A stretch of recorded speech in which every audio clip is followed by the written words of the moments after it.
இஸ்ரவேலே கர்த்தரை நம்பு, அவரே அவர்களுக்கு துணையும் அவர்களுக்கு கேடகமாய் இருக்கிறார். முதலாவது கர்த்தரை நம்பப்படும் போது கர்த்தர் நமக்கு எப்படியா இருக்காரா? துணையும் கேடகமாய் இருக்கிறார். அல்லேலூயா. நம்ம தனிமையில இருந்தாலும் கர்த்தர் நமக்கு எப்படி இருக்காரு? துணையா இருக்கிறார். எப்போனா நான் நம்பப்படும் போது சொல்ற, இஸ்ரவேலே நீ கர்த்தரை நம்பு, நீ நம்பினாதான் அவர் என் கூட துணையா இருக்கிறார் என்று நான் அறிந்து கொள்ள முடியும். நீ நம்பாம அவர் என் கூட இருக்கிறார்னா அது ஒரு நாள் நம்மளால என்ன பண்ண முடியாது, அறிந்து கொள்ளவே முடியாது. என் கூட இருக்கிறாருன்னா நான் அவர் மேல நம்பிக்கையா இருப்பேன். நான் அவர் மேல நம்பிக்கை இருப்பேன்னா கர்த்தர் என்னை உயர்ந்த அடைக்கலத்தில் வைப்பார். நான் அவர் மேல நம்பிக்கையா இருந்தேன்னா கர்த்தர் எனக்கு துணையும் எனக்கு கேடகமா இருக்கிறார்.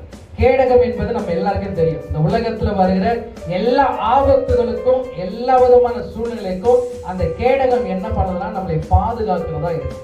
நாம செய்ய வேண்டிய ஒரே விஷயம் கர்த்தரை நம்பணும். கர்த்தரை நம்புகிறவங்க எப்படி இருப்பாங்கன்னா எந்த சூழ்